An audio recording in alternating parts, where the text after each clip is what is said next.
cefalografía, funciones corticales, sistema límbico, hipotálamo, sistema autónomo, sueño y vigilia. A lo largo de los años, el estudio del cerebro y del cerebelo y todos los nervios periféricos ha sido un gran misterio. Mucho se ha avanzado, pero todavía queda mucho por interpretar y definir. Antes del advenimiento de las imágenes de tomografía y resonancia magnética, esto era lo único con lo que contábamos para tratar de comprender la fisiopatología del cerebro cuando teníamos traumatismos encefalocranianos, cuando teníamos problemas de convulsiones o teníamos alteraciones de la comunicación. Entonces, tenemos que saber qué es el electroencefalograma porque aún en la actualidad sigue siendo de ayuda diagnóstica, sobre todo en aquellas patologías que no están muy bien definidas, como todos los procesos convulsivos, que ahora se determinan en varios diagnósticos diferenciales entre ellos. Entonces, ¿qué es la electroencefalografía? Como ustedes ven en la figura, toda una serie de electrodos colocados alrededor de la cabeza para ver la actividad neuronal que se produce en diferentes momentos del cotidiano vivir. Puede ser estando despierto, aún estando despierto, estando con los ojos cerrados, con los ojos abiertos, haciendo algún ejercicio o durante el sueño. Actualmente muchas de las crisis convulsivas se asocian a un estudio de 24 horas que incluye el comportamiento del encefalograma durante el sueño. Entonces, como ven acá en la lectura, son pequeños electrodos de disco metálicos que se ponen a todo lo que tiene que ver con el cuero cabelludo y detectan estas frecuencias de corrientes oscilatorias, que son actividades excitatorias o actividades inhibitorias. Entonces, saber que siempre, paralelo a una actividad excitatoria, va a haber una inhibitoria. Como lo hemos visto antes en los receptores, tanto para el calor como para el frío. Hay receptores para el dolor, como también receptores que van a tratar de aliviar el dolor a través de las endorfinas, ¿verdad? Y estos son los tipos de patrones. Como pueden ver, son ondas beta, alfa, teta y delta. Cuando estamos en estado de vigilia, estas son las ondas que predominan, ondas beta. Solamente nos despertamos y abrimos los ojos y empiezan las ondas beta porque tenemos todos los estímulos visuales, luego empezamos a planificar nuestro día y está en constante actividad este tipo de ondas que acá la pueden ver, pero que sin embargo esto es un aumento en relación a esto, y es para ver mejor cómo se producen esas ondas beta, porque las ondas beta suelen tener o son más pequeñas, pero sí son más desincronizadas, como ven ahí. En el estado de vigilia, ¿qué ondas tenemos? Son las beta. Sin embargo, estando en estado de vigilia, si entramos en una situación de reposo, haciendo yoga, o simplemente cerrando los ojos, o estando frente al mar y solamente miramos el horizonte, sin pensar en nada más, entramos en una actividad de reposo estando despiertos y pasamos a estas ondas alfa, que se producen estando despiertos, pero con la mente en reposo, con la mente casi en nada. Otras son las ondas que se producen durante el sueño. Así tenemos las ondas teta, las puntas de complejo K y las ondas delta, que son las deltas. Estas ondas delta, como vamos a ver más adelante en la clase, se presentan ya en la fase profunda del sueño. Entonces, recapitulando, estando despiertos en vigilia solamente hay alfa y beta. Si en el sueño se pueden presentar las ondas beta, que ya vamos a explicar después, las ondas teta y las ondas delta. Y estos son algunos ritmos anormales. Así como sabemos que hay las ondas que son normales, también tenemos que... tenemos Abrimos la de atrás, porque a lo mejor también puede querer entrar por ahí, creo que está cerrada esa zona. Tenemos estos ritmos anormales. Tenemos, por ejemplo, esta actividad que yo había dicho que era normal, que es normal durante el sueño, las ondas delta. Pero si estas ondas delta aparecen en escala, la persona despierta en un encefalográfico, puede significar que hay alguna lesión o tumoración en la región frontal o parietal. Y si esto se asocia a alguna lesión occipital, probablemente se van a asociar más bien a alteraciones visuales. Hay personas que tienen cruces, fisuras o distorsión de lo que están viendo y se debe a problemas en el nivel occipital con la conducción del río sanguíneo. Y la inversión de la fase, que acá podemos ver una figura de la inversión de la fase. Esta se da sobre todo, como dice ahí, acá no dice, pero sí dice, en las convulsiones, en los focos ictales.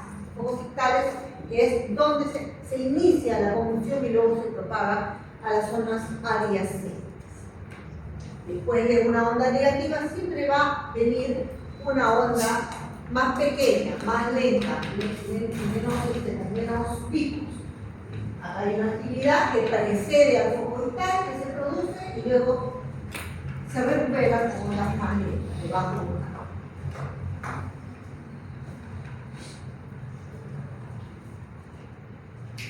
Ahora pasaremos a las funciones corticales. Tenemos varias zonas en el cerebro encargadas de cosas puntuales, como también hay zonas de cerebro que trabajan asociadas unas con otras. Entonces, hablemos ahora que tenemos dos tipos de áreas. Las áreas motoras primarias y las áreas de las sensaciones, que son los estímulos visual, auditivo, el gusto, etc. Las zonas motoras, que tienen que ver con nuestra hiperestación, con nuestro transporte, con todo lo que hacen nuestros músculos. Y las sensitivas, que tienen que ver con todos estos receptores que ya hemos visto, que son las funciones especiales. Ahora, todo el cerebro va a actuar en íntima conexión tanto con el tronco como con el cerebro, pero sobre todo con el tronco. Así tenemos vías de ida y vuelta, de activación y de inactivación. A esto se le denomina sistema tálamo cortical. Y cuando les mencionaba áreas de asociación, estas áreas de asociación están interconectadas entre ellas. Como van a ver en el gráfico, tenemos las principales, que son la área de asociación prefrontal, la de asociación parieto-occipital temporal, y tenemos otra, que vamos a conocer luego en la otra lámina, que es la área de asociación límbica.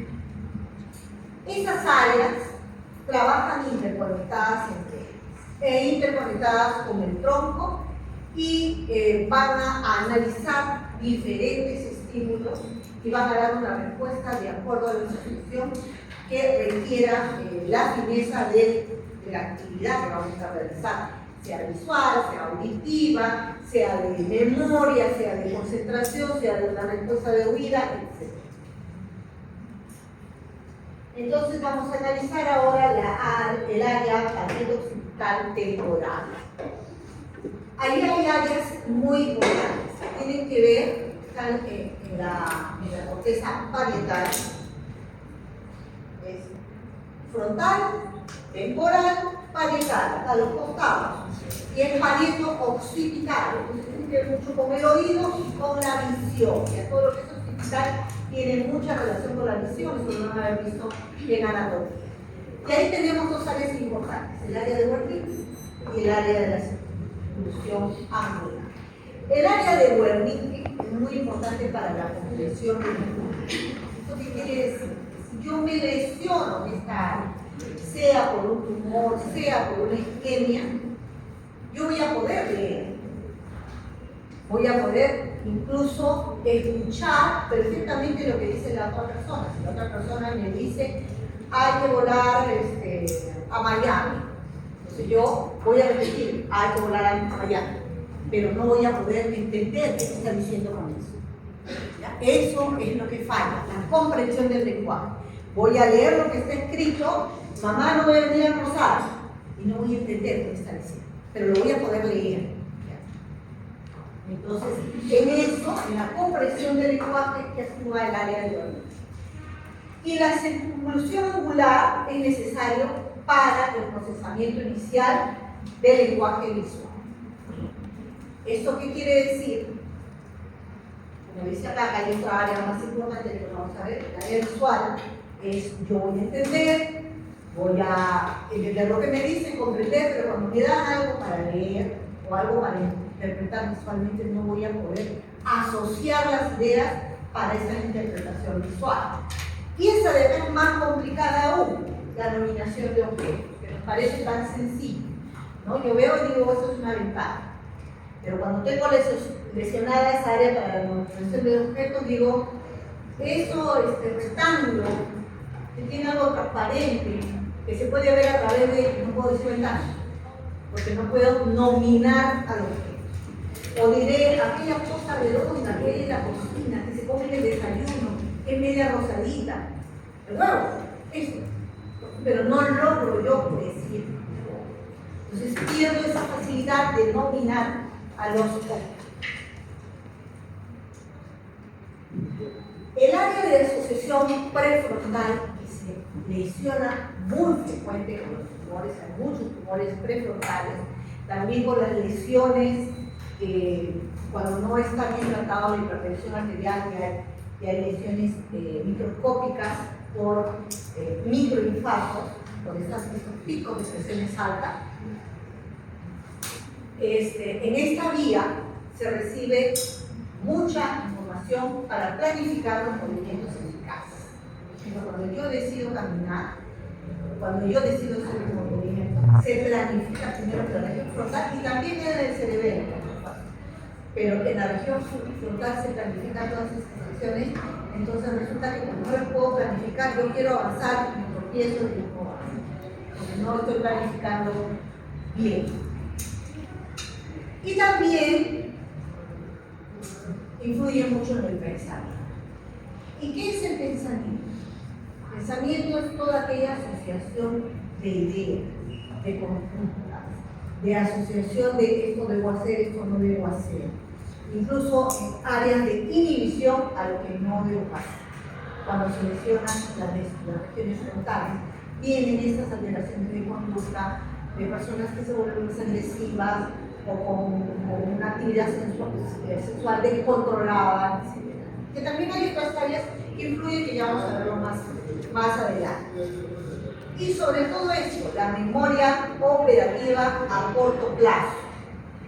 O sea, si yo me lesiono esta área de la región frontal, me voy a acordar todo lo del pasado. Pero aquello que yo quiero empezar a realizar a partir de ahora, no voy a poder mencionarlo en mi memoria de largo plazo. Tengo dificultad para la memoria de corto plazo que se pueda acumular en la memoria de largo plazo. De pronto puedo hacer algo en este momento y a los 2 o 3 minutos ya me olvido.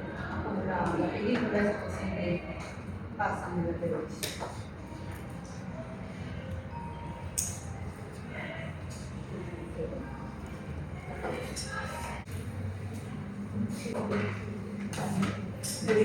Estábamos allá. Y aquí esta es la otra área de cerebro. Había 3 áreas, estaban en la figura, las 2 anteriores, estaban muy visibles.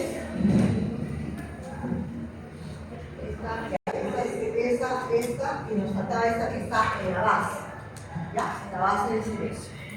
Que es toda esta área que está en rosado, que es el área de reconocimiento de las caras. ¿Por qué te trae tanta área del cerebro el reconocimiento de las caras? ¿Será tan importante el reconocimiento de las caras? Pues sí, porque es parte de nuestra relación con el mundo. Vivimos en sociedad. Es importante que yo sepa y me acuerde de las caras de las personas con las que interrelaciono, con las que trabajo, de mi familia. Imagínense si no recordáramos las caras. Entonces estaríamos perdiendo tanto tiempo en volver a presentarnos. Ya de por sí hay caras que nos olvidamos, pero la gran mayoría de caras nos acordamos. Es más, y les debe haber pasado, una vez ven a una persona y dicen, yo la he visto en otra parte. Y demoran un poco y una hasta que se acuerdan. Sí, la vi, no sé, en un paseo, en un viaje. Entonces, toda esta área es el área del reconocimiento de las caras. Y está en la parte ventral del lóbulo frontal y la circunvolución singular. Y bueno, sirve para lo que acabo de decir. Y este dato es interesante. Esto es una enfermedad donde está lesionada esa parte. Se llama la prosopagnosia, que significa la dificultad o imposibilidad de reconocer las caras. El área de Wernicke, habíamos visto antes.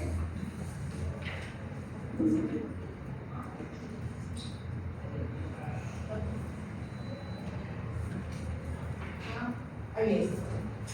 Habíamos ya visto un poquito sobre el área de Wernicke y la comprensión del lenguaje. Aquí está un poquito más elaborado, ¿no? Como ven, aquí hay otras áreas más. Tenemos el área de Broca, el área auditiva, somática, primaria, áreas auditivas de interpretación y áreas visuales también de interpretación. Para que vean que cada función está interconectada en varias partes del cerebro, no solamente un punto para poder visualizar bien, para poder escuchar y procesar aquella información. Entonces vamos a ver juntos. Las áreas de asociación somática, visual y auditiva se reúnen entre sí en la parte posterior del lóbulo temporal superior. Esta zona de confluencia entre las distintas áreas de interpretación sensitiva está especialmente desarrollada en el lado dominante del cerebro y ocupa el lugar más importante para comprender el funcionamiento cerebral de lo que llamamos inteligencia. Entonces, todo aquello que nosotros vemos, hacemos, escribimos, escuchamos, va a estar más desarrollado en el área dominante. No quiere decir que la otra área, el otro hemisferio que no es dominante, no tenga la función. Sí tiene la función, pero siempre va a estar más desarrollada en un lado. Más adelante vamos a ver qué es eso del área dominante. Entonces, después de una lesión en el área de Wernicke, una persona podría oír perfectamente bien, les había explicado, incluso reconocer las diferentes palabras al leerlas. Pero aún así es incapaz de organizarlas con un pensamiento coherente. No puede interpretar. En este mismo sentido, también puede ser capaz de leer palabras en una página y no identificar el pensamiento que está en esas palabras. Y esta es la circunvolución angular, que aunque es pequeñita, está por detrás del área de Wernicke. Acá está el área de Wernicke en verde, y acá está la circunvolución angular, más pequeñita. Pero si se destruye esa región, aunque pertenezca íntegra al área de Wernicke, como dice en la diapositiva, la persona podrá interpretar experiencias auditivas, pero no será capaz de ver palabras e interpretar su significado. Esto se llama dislexia o ceguera para las palabras. En esto pueden darse cuenta que el área de Wernicke sola no funciona. Se necesita de esa pequeña área del significado.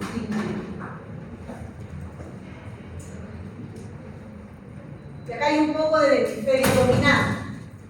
Habíamos dicho que, bueno, no habíamos dicho, pero les menciono, se sabe un poco por cultura general, que el hemisferio dominante de todos los diestros es el lado izquierdo y de los zurdos es el lado derecho.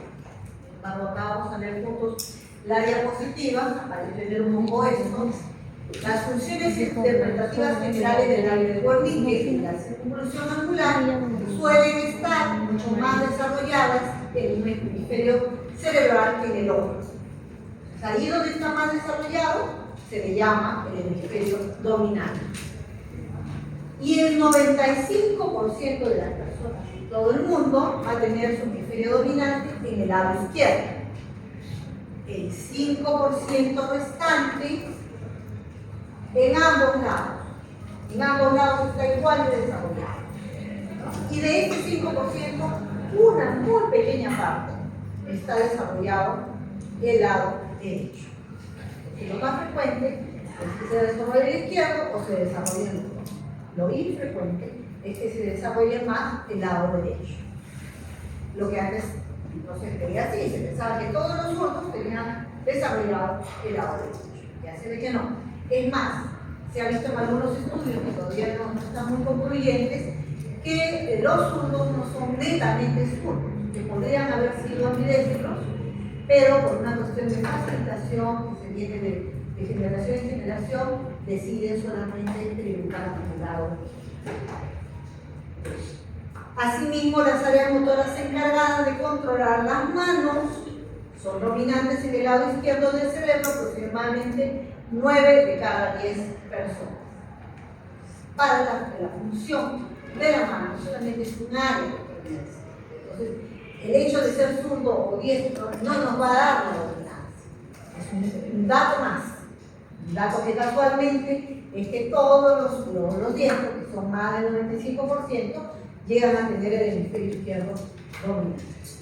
Pero el hecho que los zurdos, ese 5%, no lo tenga en el lado izquierdo, perdón, en el lado derecho, entonces nos hace entender que no es mandatorio el tema de con qué mano escribo para determinar el hemisferio dominante. Y aquí están las áreas que tienen que ver con la recepción y con la emisión del lenguaje. Una cosa es lo que yo recibo, tanto hablado, tanto leído, y otra cosa es lo que yo puedo decir o lo que yo puedo escribir. Entonces tenemos una faceta sensitiva de recepción del mensaje a través del sonido o a través de la visión, a través de las palabras, en la que participan obviamente los oídos, los ojos, y que abarca la vocalización y su conducto, ¿no? Entonces, aquí hay algunos ejemplos. Algunas personas consiguen entender el lenguaje hablado o escrito, pero son incapaces de expresar el pensamiento que ellos encierran, como habíamos visto en la lesión de Wernicke. Y eso se llama afasia de Wernicke. Si la lesión es amplia y se extiende hacia atrás, hacia la circunvolución angular, ya hemos dicho que los dos están interrelacionados, ya tenemos finalmente una afasia global. No se puede ni siquiera leer, ni entender, ni nada.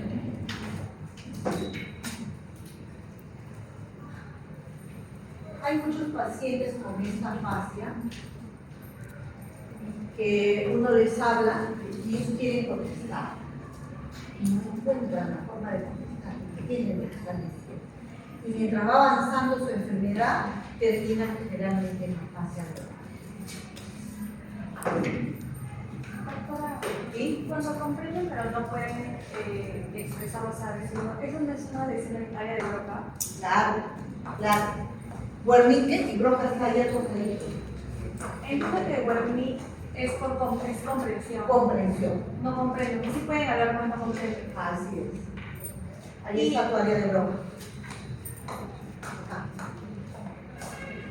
Y acá está tu Wernicke.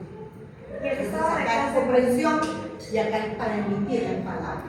Cuando se dañan ambas, quedas con una fase global. Y el que estaba detrás de Wernicke, que era la Círculo. ¿El círculo? El círculo. El área singular. Singular. Ese era de interpretar palabras, solo palabras. Tiene una relación estrecha con el área de Wernicke. Por eso cuando se daña eso, aunque el área de Wernicke no esté dañada, también hay una falta de comprensión. Sí, no pueden interpretar lo que se escucha, pero pueden estallarse ellos de una manera coherente. Si hay una lesión. Cuando hay una lesión en el área de Broca, en el área de Wernicke generalmente puedes leer, puedes escuchar, puedes repetir lo que la otra persona dice, pero no puedes procesar el mensaje. Pero broma no puede decirlo, no puede responder. O sea, la persona entiende lo que le están diciendo, pero no puede expresar la respuesta. Ah, ok.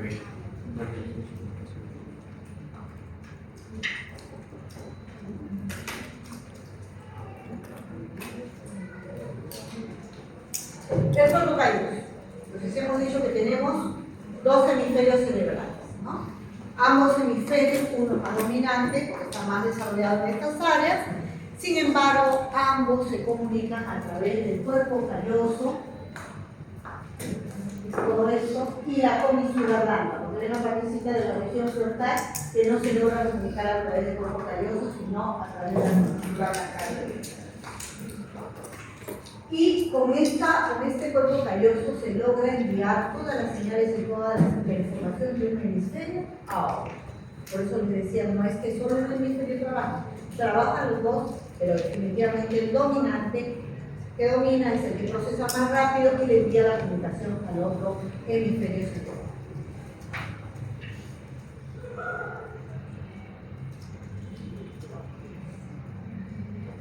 Pensamiento, conciencia y memoria. Entonces, el pensamiento, como les había dicho ya anteriormente, es el procesamiento de toda la información a través del tiempo que nos genera una conciencia del entorno donde vivimos, de nuestra historia, de nuestras experiencias.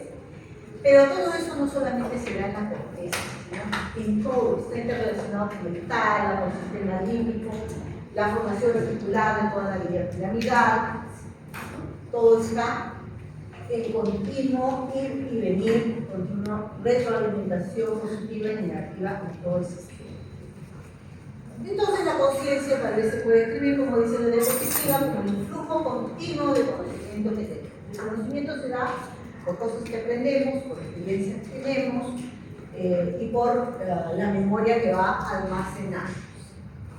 Ahora, estos recuerdos que evocan la memoria y que se dan a través de la sinapsis, a través de las formas repetitivas o qué tal impacto ha tenido la experiencia para que se nos enseñe en nuestra memoria de largo plazo, es posible activarlas y reproducirlas a través de los recuerdos.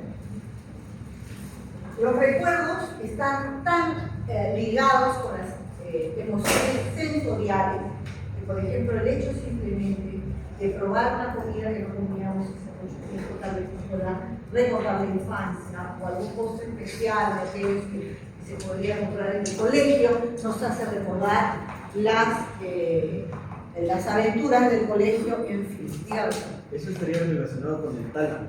Así es, así es.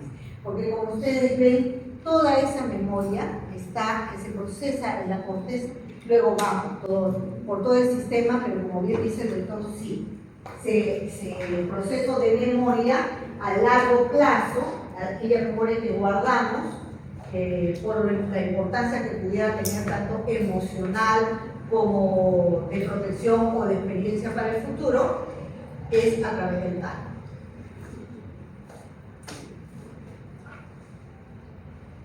Y tenemos aquí la clasificación de la memoria, a corto plazo, a mediano plazo y a largo plazo. ¿Y de qué depende? De lo que les acabo de mencionar, de la repetición. El objetivo de ustedes, futuros médicos, es que todo lo que estudian quede almacenado de alguna forma para la memoria de largo plazo. Y si lo van a ver, porque así como están llevando estos primeros cursos, luego van a llevar seguramente fisiopatología, luego van a llevar infectología, pediatría, ginecología, y todos van a ir volviendo a repetir muchos de estos conceptos. De tal forma, cuando ya lleguen a ser médicos y empiecen a hacer la asociación de ideas ante un caso clínico, todas estas cosas, no se sabe cómo, empiezan a brotar. Y empiezan ustedes a poder tener una unión de todos los conocimientos que han tenido en todos estos años. Por eso es importante para un estudiante de medicina no estudiar a última hora solo para el examen, sino ir almacenando estos conocimientos que a la larga o la corta vamos a necesitar en nuestra práctica diaria, independiente de la especialidad en las que no se centran en medicina, al final todo tiene alguna conexión.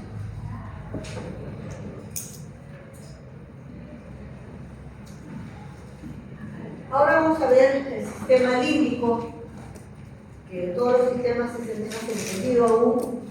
La profesa hemos tratado de ver un poco, lo poco que se sabe hasta ahora, el sistema límbico, sabemos de él por las respuestas, tanto de activación positiva, negativa, y tiene mucho que ver con el comportamiento emocional, los impulsos, las motivaciones.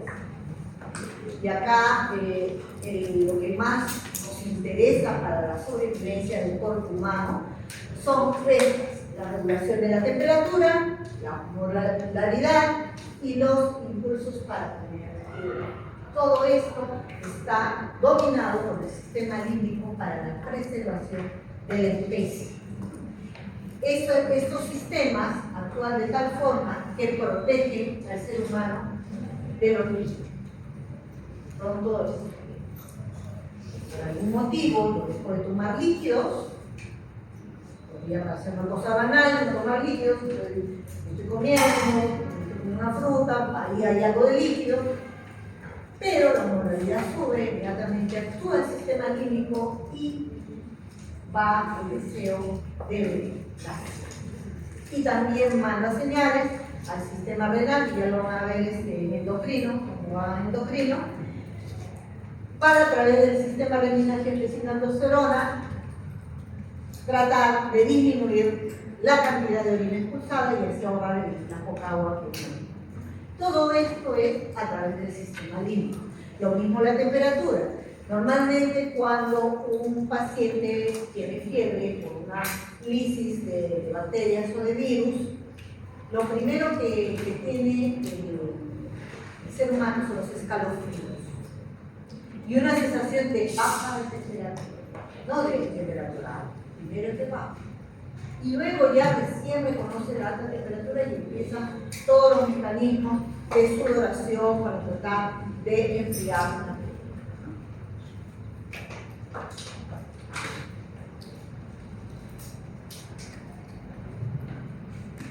Como dice acá, el sistema límbico es un complejo interconectado de elementos basales situados alrededor de pares y estructuras que van a rodear el elemento más importante, que es el hipotálamo. Alrededor del hipotálamo, todos estos núcleos y estas áreas, incluyendo la circunvolución parahipocámpica, son importantes para que funcione todo este sistema. Y el hipotálamo, siendo tan pequeñito, es donde se encuentran los receptores que controlan finalmente todo esto a través de sus feedback negativos y positivos hacia otras áreas del cuerpo. Esto para que ustedes lo vean un poco más ampliado en los libros. Y acá tenemos, para que vean el hipotálamo, cómo va con todas sus conexiones hacia todos lados, ¿no? Pero estas tres son las más importantes: hacia el tronco encefálico, hacia el diencéfalo y el telencéfalo y hacia el infundíbulo hipotalámico. Y todas estas tienen sus propias acciones.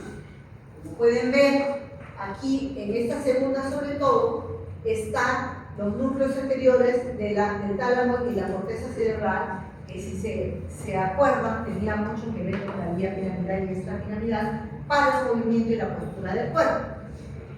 Y hacia el infundíbulo están las funciones secretoras de todas estas, la neurohipófisis y adenohipófisis, que ya lo van a ver en el próximo capítulo de fisiología endocrina, que tiene que ver con las hormonas para la maduración sexual, para la función de las gonadotrofinas, para el sistema del riñón, para el sistema de páncreas, la regulación de la glucosa, tiroides, todas las hormonas tiroideas. Y aquí están algunas de las funciones del hipotálamo, algunas ya las había mencionado, pero vamos a verlas todas. Contribuye a la regulación de la presión arterial y la frecuencia cardíaca gracias a los vasoreceptores, emanan sus señales al hipotálamo, regula la sed y la conversión del agua, controlando el volumen urinario, que ya les expliqué, controla el apetito y el gasto de energía en las zonas laterales del área vinculada al hambre y en la zona ventromedial, que está el centro de la saciedad. Esto es importante porque todos los desequilibrios que tienen que ver con alteraciones en la saciedad es lo que nos da, está muy estrechamente relacionado con el estrés, nos da esta sensación de querer comer y comer no por hambre, sino porque el centro de la saciedad nos está estimulando. La saciedad no se está estimulando. Entonces, si bien ya no tengo hambre, pero tampoco estoy satisfecho. Entonces, sí. Básicamente, lo único que se hace son terapias conductuales para tratar, hacer notar al paciente que el control va a estar por parte de él. Así no tenga saciedad, tiene que dejar de comer porque si no daña su salud. La regulación de la temperatura, aumentando y inhibiendo las neuronas sensibles a la temperatura, control endocrino, que ya les había mencionado algunos, y la sed, el hambre y algunos impulsos emocionales, sobre todo aquellos impulsos que tienen que ver con el sexo.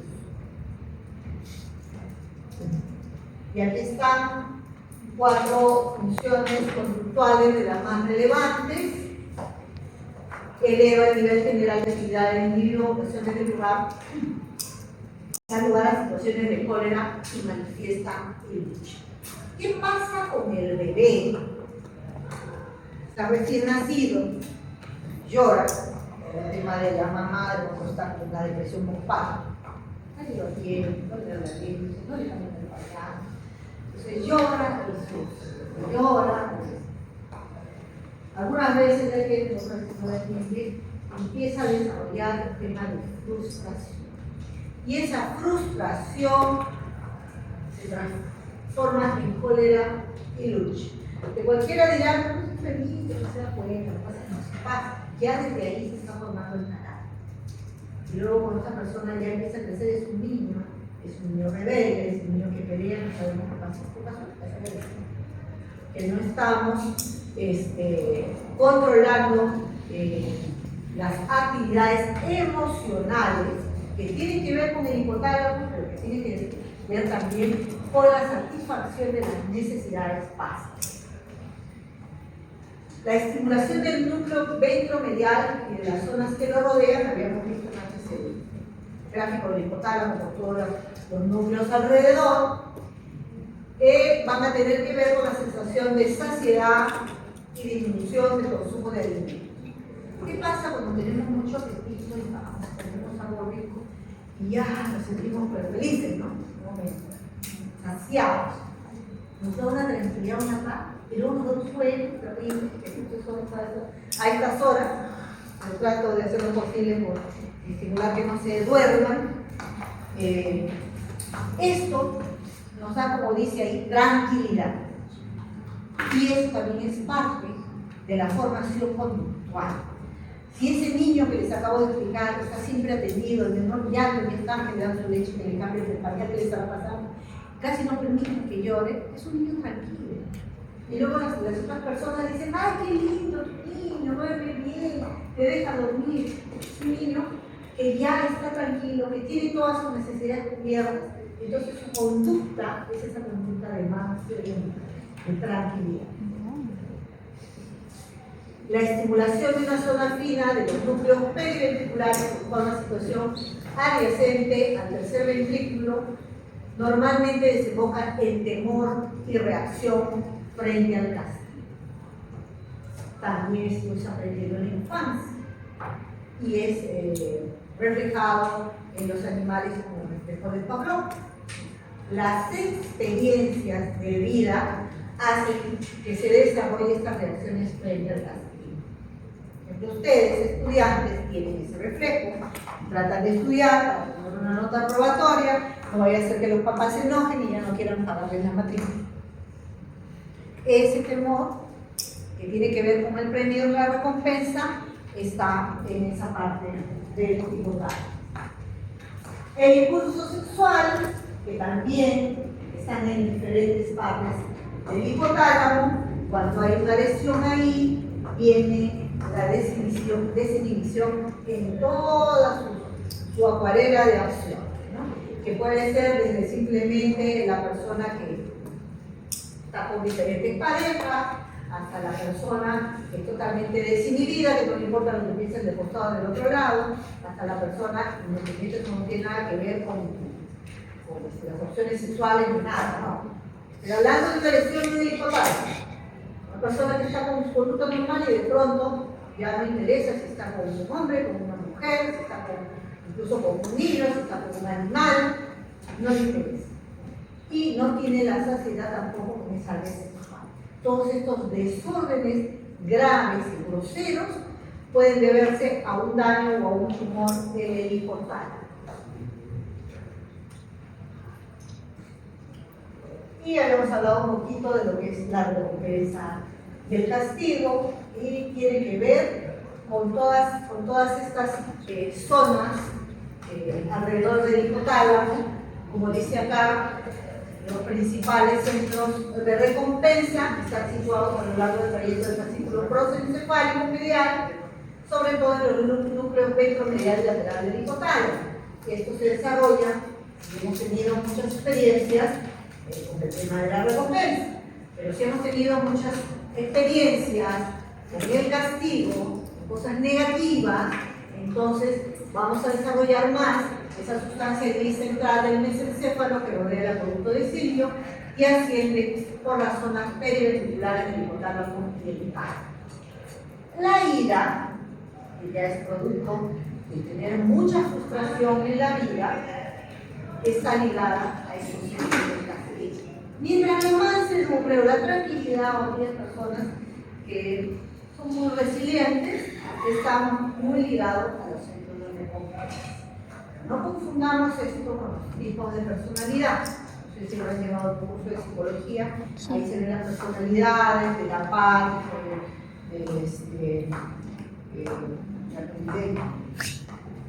bueno, hay 4 personalidades, ¿no? El que es muy activo, el que es muy pasivo, el flemático, ya aprenderán que no tiene nada que ver.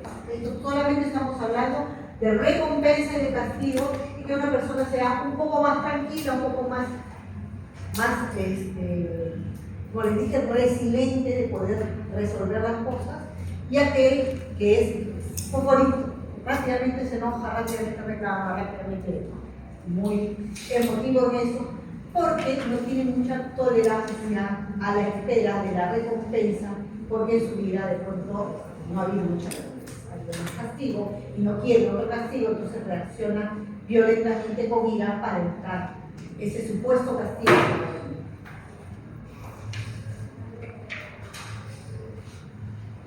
El hipocampo es chiquito, acá, celeste, sin embargo tiene una gran importancia, vamos a ver juntos. El hipocampo posee numerosas conexiones con muchas porciones de la corteza cerebral, todo, así como estructuras basales del sistema límbico. O sea, no solamente se interconecta con la corteza cerebral, sino también con el sistema límbico. Y la estimulación de cualquier región de ahí del hipocampo puede dar lugar a cualquiera de los patrones de comportamiento. Placer, ir, pasividad, impulsos sexuales. Ese hipocampo lesionado en cualquiera de esos puntos le puede dar. Los pacientes que han sufrido una extirpación quirúrgica, a pesar de muchas veces cirugía para tratamiento de epilepsia, para el tratamiento de epilepsia, son capaces de recuperar satisfactoriamente la mayoría de los recuerdos aprendidos con antelación, pero no pueden procesar la información nueva. Eso se llama amnesia anterior, que es la amnesia de lo que yo quisiera recordar, que estoy aprendiendo en este momento y no lo puedo almacenar cuando hay una lesión en el hipocampo. Sin embargo, tenemos algunos medicamentos que pueden también actuar en esta amnesia anterora y se usa precisamente para evitar los momentos de estrés. Y ahí tenemos el midazolam, el diazepam, etc. Que sirven para tratar a esos pacientes que están sumamente estresados o por problemas mucho más graves que requieren este tratamiento, o por problemas agudos como el simple hecho de ingresar a sala de operaciones. Se les da este medicamento y la persona que no se acuerda bien ese momento estresante de minutos antes de ingresar a sala de operación, ¿no? Gracias a la acción del hipocampo. También esto sirve, no sé, es mal usado en aquellos medicamentos que usan para ayudar. Que después se acuerdan, tienen un recuerdo muy borroso de cómo fue. Profesora, estos tipos de medicamentos, ¿cómo es que funcionan si hay la barrera hematoencefálica que a veces no deja pasar a lo que debería ser el cerebro? ¿O es que afecta, o es que la barrera hematoencefálica es para... Estamos confundiendo. La barrera hematoencefálica es para cuando tú hablas de madre y niño. Pero acá estamos hablando de una persona que tú le administras un medicamento bien endovenosa, o ya si quieres el líquido cefalorraquídeo de una forma a través de la circulación varía. Y así es todos los receptores. Y de lo que se trata es no necesariamente de actuar aquí, puede actuar en las vías de conexión para formar ese recuerdo y esa memoria. Recuerden que lo aprendido no se llega a almacenar en la memoria de largo plazo si no ha sido repetido varias veces, de tal forma que se activen entonces estos centros de memoria a largo plazo. Por más que nosotros lo aprendamos y lo repitamos, si no lo hemos repetido varias veces o lo hemos vuelto a repasar para recordarlo y impregnarlo en nuestra memoria de largo plazo, a las 2 horas nos vamos a olvidar. De hecho, los pacientes borderline, a su coeficiente intelectual, tienen muchos problemas con poder almacenar en memoria de largo plazo. Muchos de ellos aprenden, pero a las 6 horas se olvidan.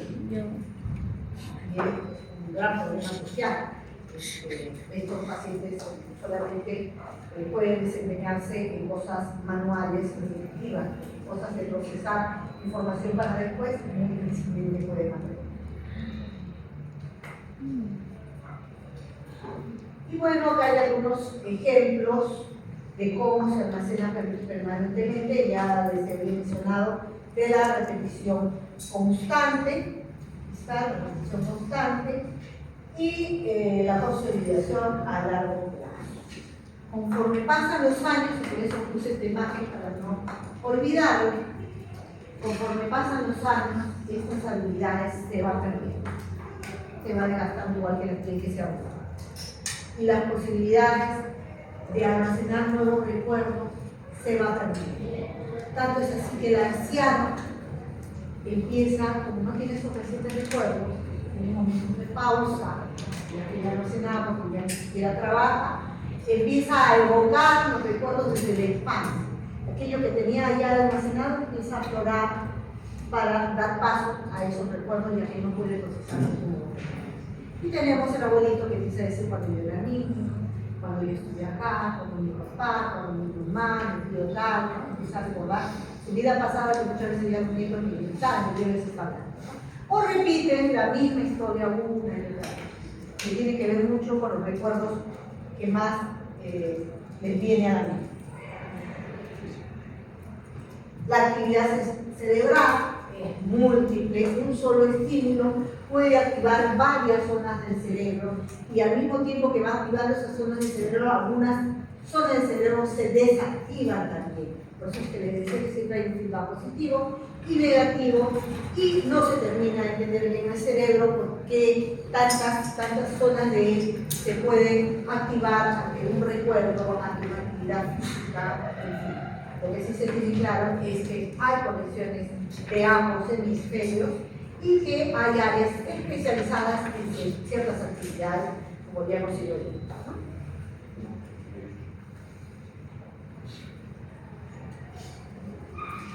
¿Qué hora es? ¿Descansamos 10 minutos? Sigue.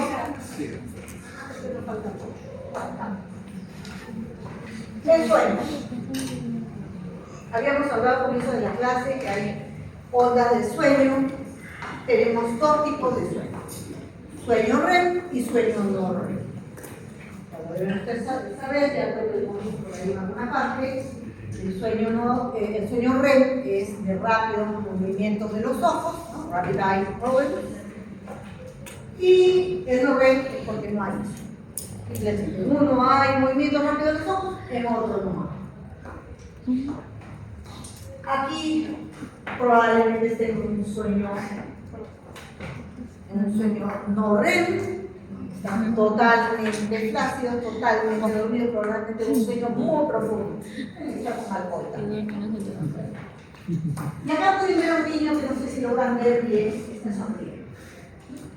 Un niño que duerme, sonríe, mueve los labios, ver a un niño que está dormido sonriendo. Esa sonrisa y ese movimiento generalmente es en el sueño REM. Como bien dice acá, el sueño no REM es de ondas lentas, que tiene 4 fases y en la cuarta fase están las ondas beta. Y el sueño REM generalmente está dado por ondas beta, esas ondas que eran de actividad durante la vigilia, también están en el sueño REM. Y este concepto es importante. El sueño es aquella pérdida de conexión, ese estado de inconsciencia, pero que se puede revertir ante un estímulo. ¿Qué clase de estímulo? Puede ser verbal, que tú oyes, despierta, o puede ser movimiento, se sacudo, se despierta, o puede ser que lo pellizco por ahí y se despierta, es un estímulo doloroso.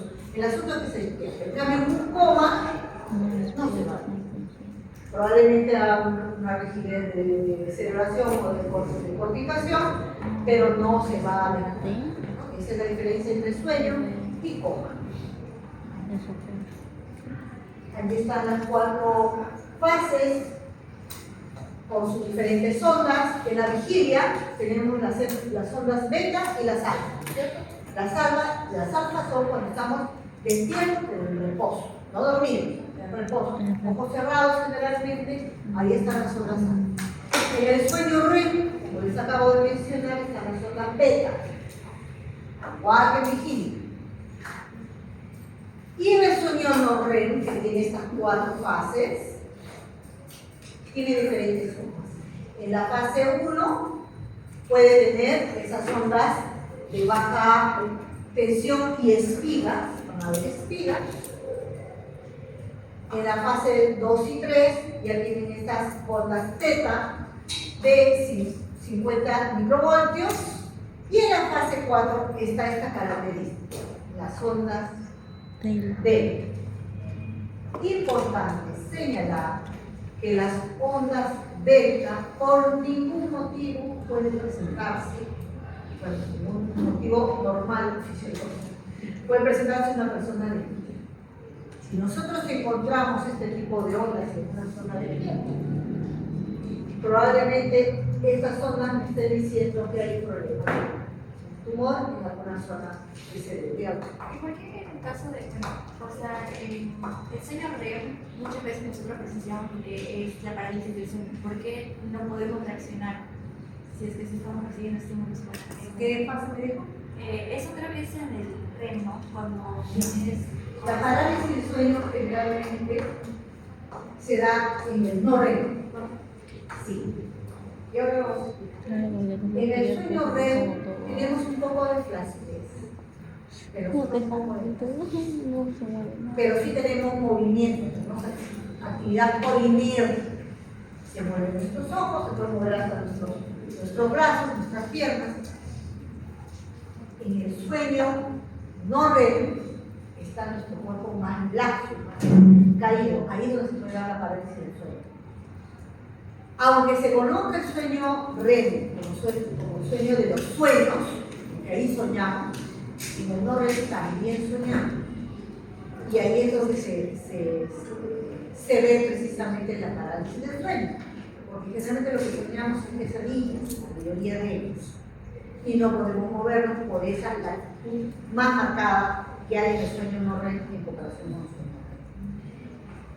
sueño REM. Sin embargo, ¿por qué es que el ser humano le llama el sueño de los sueños al sueño REM? Porque los sueños que se dan en el no REM no se repiten, porque no hay la conexión necesaria para borrar la memoria. Entonces uno tiene esa sensación, yo me soñé, pero no me acuerdo qué me soñé. Mira, Y si no se recuerdan por qué sí recordamos para el ¿cómo? Y si no se recuerdan por qué sí recordamos para el Porque alguien nos despierta. Y generalmente la mayoría de los despertares nuestros, o sea, cuando despertamos en la mañana, es en el sueño no REM. Entonces alguien nos despierta y en ese momento, ¡ah! Me despertaste, porque justo si calza justo como el sueño es desagradable, que es casi pesadilla, que queríamos movernos y no podíamos movernos en nuestro sueño, nos despiertan y me despertaste. Ya, eso. Y porque cuando la persona despierta, digamos, afuera de ese momento, pero sabe que algo desagradable le pasa mientras duerme, y le hacen el estudio del sueño de las 24 horas, ahí en el estudio encefalográfico se dan cuenta que presenta esta parálisis del sueño. Eso está negativo. Y generalmente las parálisis del sueño casi no las detecta el mismo paciente, sino su pareja.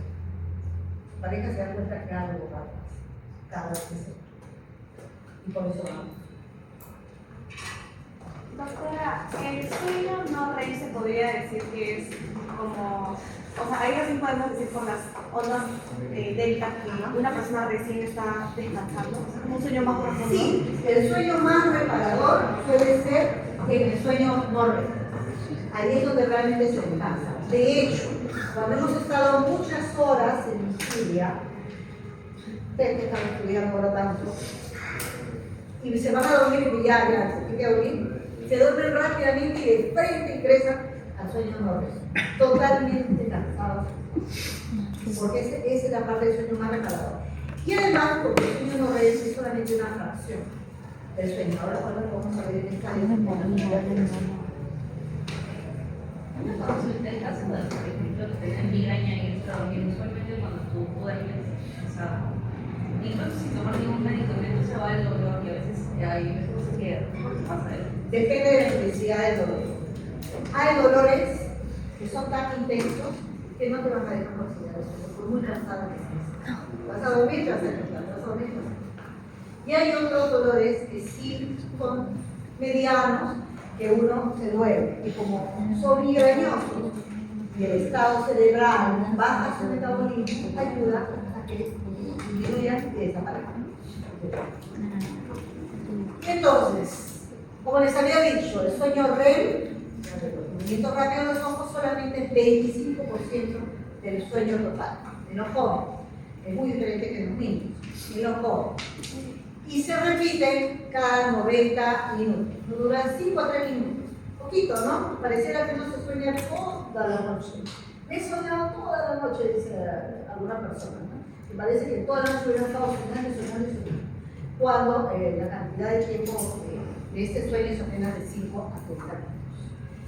Y aquí está, se asocia con los movimientos de los activos de los músculos del cuerpo. Es más difícil despertar a estas personas durante este sueño REM. Generalmente hay que sacudirlas un poco más. Pareciera que debería ser lo contrario, pero es también por la facilidad de los músculos. El tono muscular se encuentra muy deprimido, la frecuencia cardíaca y respiratoria son irregulares, pero todavía no están disminuidas, en el caso ahora que vamos a ver el sueño no REM. La inhibición de los músculos periféricos produce movimientos musculares irregulares que producen este rápido movimiento de los ojos. El encéfalo está muy activo, el metabolismo encefálico generalmente se incrementa. Es por eso que en este sueño no se descansa mucho. Hasta un 20%. El electroencefalograma se muestra un patrón de ondas similares a las de la vigilia, que hemos visto las ondas beta, Y este tipo de sueño se denomina también paradójico, ya que resulta una paradoja que la persona siga dormida a pesar de que se siga moviendo sus brazos, mueve las piernas, mueve. Y ahí están las otras que ya hemos visto, así que la pasamos rápidamente. Y este es el sueño no REM. Después de muchas horas de vigilia, como acabamos de decir, nos vamos de frente a ese sueño. Que son de ondas lentas. Este sueño es muy reparador y va asociado a la disminución de estas tres cosas. Presión arterial, frecuencia respiratoria y metabolismo básico. Y eso es parte de la higiene cerebral. Deja de actuar todo, entonces el cerebro puede descansar y poder repotenciarse cuando la persona se despierta, ¿no? Y acá lo que les decía, se llama el sueño sin sueños, aunque en el transcurso puede haber sueños y hasta pesadillas. Y de ondas lentas, como habíamos visto, ¿qué más? Y no suelen recordarse, como les decía, porque no hay la consolidación de los sueños en la memoria. En cambio, los que están en el sueño REM, sí nos acordamos a veces de demasiado grupo de detalles. Esta parte me interesa mucho, sobre todo por esta gráfica. Luego nos vamos a ver.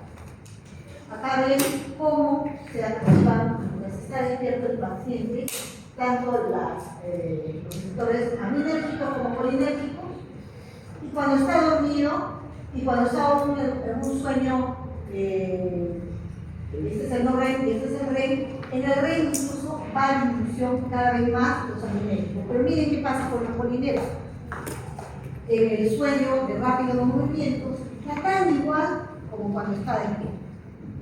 Entonces, gracias a estos receptores colinérgicos, el paciente puede hacer todos estos movimientos mientras duerme. Y lo demás es un poquito para acentuar todo lo que ya hemos mencionado. Acá, esta parte también es importante, que en el troncoencéfalo hay grandes receptores de acetilcolina que tienen mucho que ver en la relación con el sueño REM y no REM. Y esto es gracias a esta acción de estos fármacos se pudo ver la relación de la acetilcolina con el sueño REM. Las ondas cerebrales, ya lo hemos visto, los patrones diferentes, alfa y beta cuando están despiertos, teta y delta cuando están dormidos. La delta jamás debe haber en una persona despierta, voy a repetir. Y todo esto son las ondas cerebrales. Aquí hay una figura bonita, estamos con nuestras ondas beta.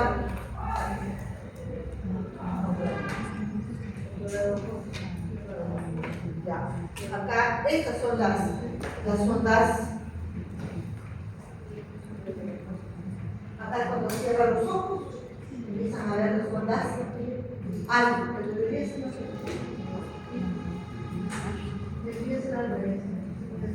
Porque las ondas alfa son más pequeñitas que las ondas beta.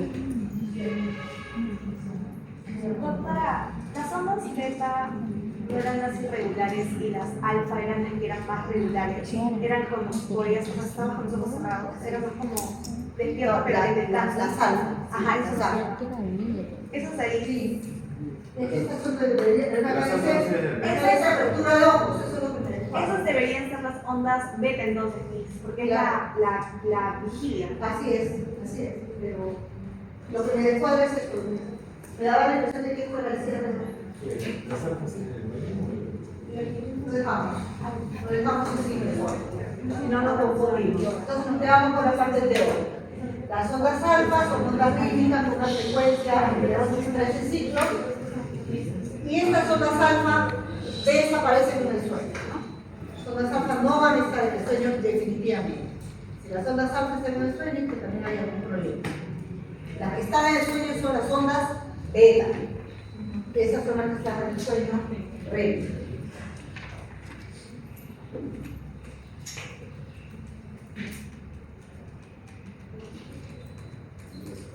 Y acá están las ondas cerebrales, las teta y las delta, con algunas características que ya lo revisarán, que voy a compartir esto.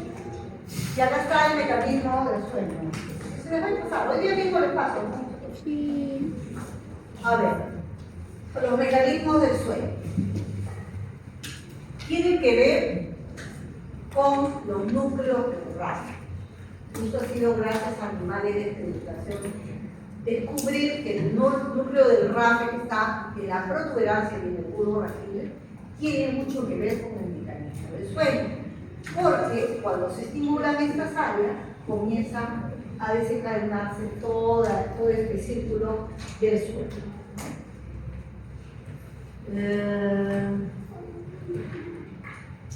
También se descubrió que la serotonina estaba muy relacionada con la producción de sueño. Y esto gracias a que fármacos que bloqueaban la acción de la serotonina encontrábamos individuos que se mantenían despiertos por mucho tiempo con todas las repercusiones que eso podría tener, ¿no? Y acá están los núcleos de RAF que están relacionados con la serotonina, que están en este dibujo, se ve muy bien, y cómo su relación va del tálamo hacia la corteza, ¿no? Esa es la dirección de acción de la serotonina. Todo en el núcleo del RAF. ¿Y qué es lo que pasa ahí en el núcleo del tracto solitario? Ahí hay una estimulación que va desde el núcleo solitario, que está en el bulbo, a la protuberancia y que penetran a través del vago pilosomatico. ¿Y qué es lo que va a hacer estas acciones? Van a promover mediante la estimulación de regiones del cerebro, del diencéfalo, sobre todo del hipotálamo y del supraquiasmático, que está ahí por donde pasan el sistema óptico, y se va en una proyección difusa a todo el hipotálamo. Nosotros vamos a tener un mecanismo por el cual, para mantenernos despiertos, va a ir retroalimentando. Ahora vamos a ver lo que la siguiente diapositiva. Desde aquí, desde el tracto solitario, desde el nervio neumogástrico y desde este núcleo del fascículo solitario, que lo ven en la raza ahí en chiquitito, desde ahí hacia la corteza cerebral, activando, y este activa otra vez al núcleo solitario y otra vez activa el encéfalo, y ese mecanismo es cíclico, hace que nos tengamos despiertos y en alerta, pero como todo ciclo, se cansa. Y cuando se cansa y se pierde ese equilibrio, viene el sueño. Y aquí está. Cuando los centros del sueño no están activos, los núcleos reticulares activadores del mesencéfalo, la parte superior de la protuberancia se encuentran activos.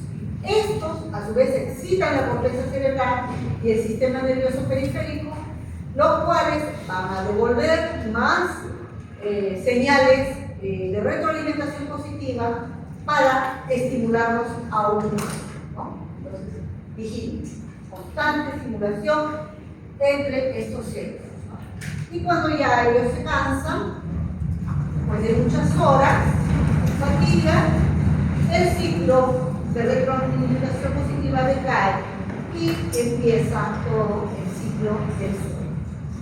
Empieza a darnos sueño, empezamos a bostezar, nos queremos echar y no dormimos. ¿Cuál es la importancia del sueño? ¿Qué pasaría si no dormimos? Y eso usted tiene que tenerlo como estudiante de medicina muy bien claro. Cuando uno no duerme, tiene muchas horas despierto, sus reacciones y el funcionamiento de su cuerpo se altera. Miren claramente, deteriora el rendimiento cognitivo y físico. Entonces, ¿qué pasa? Pasé 2 días sin dormir, estudiando para el examen, llega el examen y todo lo que yo estudié se fue al agua. Yo lo sabía, si lo sabía que en ese momento tu comprensión lectora está reducida, tu capacidad de análisis, de enlazar, tu respuesta por lo que has estudiado también está disminuyendo y te equivocas. Entonces, importante, antes de sus exámenes, aunque sea bueno, las 4 horas, aunque sea más corto, debería no ni siquiera 6, pero que sea bueno. No se les ocurra venir sin haber dormido nada, porque no van a dar, por mucho que hayan estudiado, no van a dar un buen examen. Entonces, como dice ahí, hay alteración de los procesos mentales, comportamientos anormales, torpeza de pensamiento, se vuelven irritables, incluso rasgos psicóticos. Los rasgos psicóticos ya será por una deprivación, una deprivación ya demasiadas horas de sueño. Hay personas que 3, 4 días no logran dormir. Ya no porque tengan que estudiar, no logran dormir porque tienen una alteración del sueño. Esas personas, después de 4 días, 5 días de no dormir, ya empiezan a tener estos rasgos psicóticos.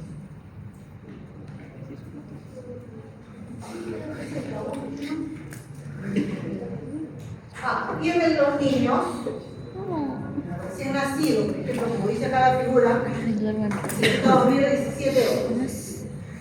Un niño de 6 a 15 años, 9 horas. 8 horas. Por 8 horas. Creo que hace 5 horas. Una persona de 70 o 80 años, 5 horas. Cada vez necesita dormir. ¿Por qué necesita el bebé dormir más?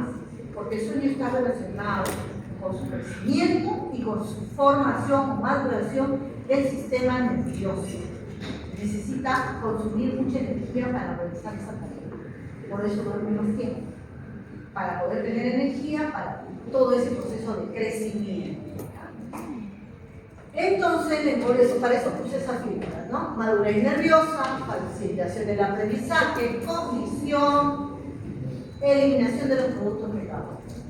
Esa es la higiene del cerebro. Hay productos metabólicos que acumulan porque nuestro cerebro está muy impuro, está queriendo estabilidad, está cuidando si se tropieza, si camina bien, todo el tiempo está. Estemos despiertos, pasando por el tiempo. Hasta cuando cerremos los ojos para un poquito aislados. Entonces necesita eliminar esos productos metabólicos. La conservación de energía metabólica, que sería si estuviéramos todo el tiempo con nuestro corazón, nuestra presión y todo así al máximo. También necesita descansar el metabolismo y la función cardíaca y la respiratoria. Entonces podríamos proponer que el valor principal del sueño consiste en restablecer los equilibrios naturales entre los centros neuronales. Me parece que esa es la última. Bien, entonces, ¿alguna pregunta? ¿Algo que no se le quedado claro? Clarísimo. Son libres.